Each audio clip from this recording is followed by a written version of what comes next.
ગુજરાતની ગરિમા અને સુરતના મહિમાનો લાખોની સંખ્યામાં ગુણાકાર કરી દે એવી સુરતની શાન વેસ્તુમાં આલીશાન ધર્મભૂમિ લબ્ધિભૂમિનો ઐતિહાસિક ઉદ્ઘાટન સાથે પ્રારંભ। સદીના શ્રેષ્ઠ સ્થાપત્યોમાં જે ભૂમિનું નામ મોખરે આવી ગયું છે તે લબ્ધિભૂમિનું તારીખ 31 ડિસેમ્બરના રોજ શાહી ઉદ્ઘાટન સાથેનો પ્રારંભ કરવામાં આવ્યો છે। માત્ર દેશમાંથી જ નહીં પણ વિદેશમાંથી પણ આ ઉદ્ઘાટન પ્રસંગને નિહાળવા માણવા માટે સેંકડો ગુરુભક્તોનું આગમન થયું છે। આ ભવ્યતમ લબ્ધિભૂમિના સદુપદેશક સહગુરુ અધ્યાત્મક નિશી જૈનાચાર્ય શ્રી અજીત યશ સુરીશ્વરજી મહારાજે ઉદ્ઘાટન પર પધારેલા શ્રીમંતોને સંબોધતા કહ્યું છે, શાસનની આરાધનાથી પ્રાપ્ત થયેલી સંપત્તિ જ્યારે સન્મતિનો સંગ કરે છે ત્યારે લબ્ધિભૂમિ જેવી સુકૃત કરાવે છે। સકુળ માર્ગદર્શન જૈનાચાર્ય શ્રી સંસ્કાર યશ સુરીશ્વરજી મહારાજના હૃદયોગારથી પણ ભાવુક ભક્તો ભીંજાઈ ગયા હતા। આ પ્રસંગે Japan, America, New Zealand, Africa, Canada, London, Dubai જેવા સેંકડો દેશોથી પધારેલા ભક્તોની ગુરુ ભક્તિ જોઈ સુરત અને બહારથી પધારેલી સૌ કોઈ જનતા વિસ્મિત બની ગઈ હતી। સદગુરુ પ્રભાવક જૈનાચાર્ય અજીત યશ સુરીશ્વરજી મહારાજની પ્રભાવક સાંજિત્યતાનો તથા સંસ્કાર યશ સુરીશ્વરજીની માર્ગદર્શિતાનો સર્વત્ર જયકાર વ્યાપ્યો હતો। તન, મન, જીવન, ધન સર્વસ્વ સમર્પિત કરી દેનારા ગુરુ ભક્તોના શ્રેષ્ઠ રત્ન સાગરભાઈ આફ્રિકા, જીગરભાઈ શાહ સુરત, શ્રીમતી ભદ્રાબેન જાપાન જેવા ભક્તો એમ કહ્યું છે કે આ લબ્ધિભૂમિના દર્શન માત્રથી અમારી લબ્ધિ ખૂબ વધી છે।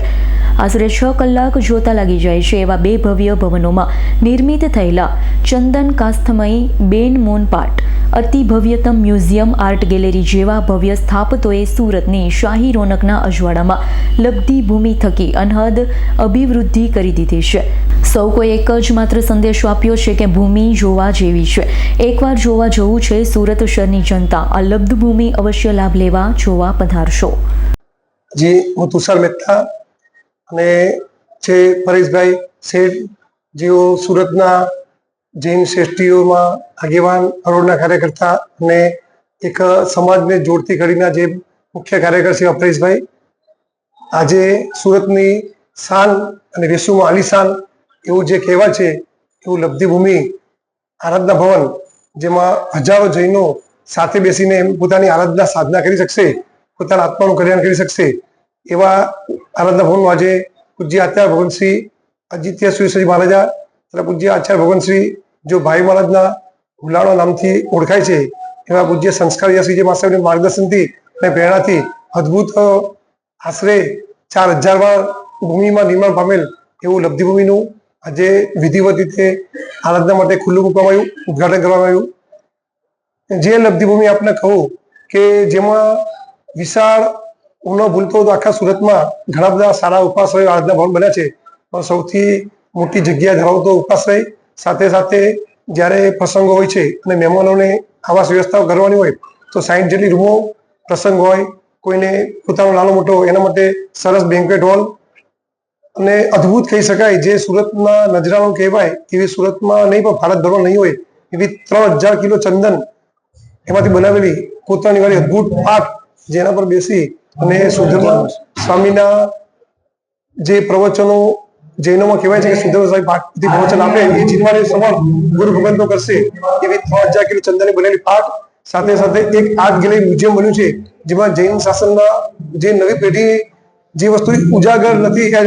અજાણ છે એ વસ્તુ ઉજાગર કરતું સરસ એવું આર્ટ મ્યુઝિયમ બનાવવાનું છે। સાથે સાધ્વી ભગવંત વિશાળ સંખ્યામાં એમની સંયમની જીવનની સાધના કરી શકે એના માટેનો સાધ્વી ભગવંતનો ઉપાશ્રય સાથે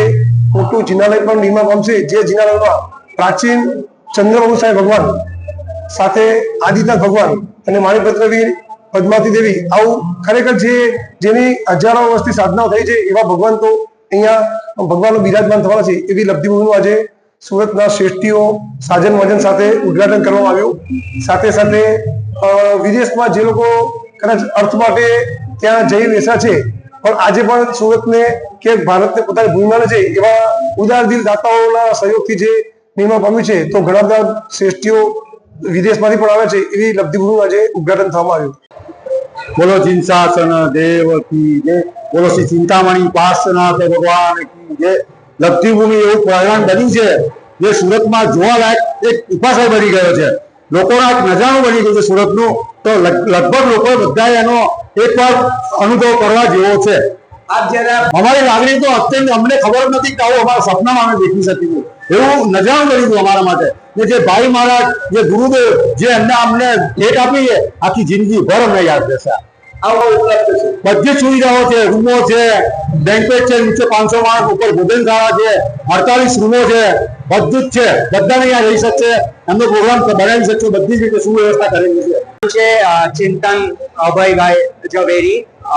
અમારું પરિવાર જાપાનથી છે અમે અરાઉન્ડ 15 યર્સ પહેલા પપ્પા ભાઈ મહારાજ અમારા ગુરુ એમને મળ્યા હતા ઓળખાણથી પછી એવું મિરેકલ બન્યું છે કે અમે 15 વર્ષથી એમને જ ફોલો કરે છે એમના જ સપના જોયે છે એમને જ યાદ કરે ને જે અત્યાર સુધી પપ્પાએ બધા ધર્મના કાર્યો કર્યા છે એમના થ્રુ ઘણી કર્યા છે ચોમાસું પહેલા પાલિતાણામાં કરેલું હતું સાથે પછી એકવાર ચડીપાલી સંઘમાં ભાગ લીધેલો પછી મમ્મીએ ઉત્થાન કરેલા ભાઈ મહારાજ થ્રુ અને પછી એવું છે કે અમારે હવે એમના વગર એવું હોય જાપાન પાછા જાય ત્યારે જલ્દી પાછા ઇન્ડિયા આવવું હોય છે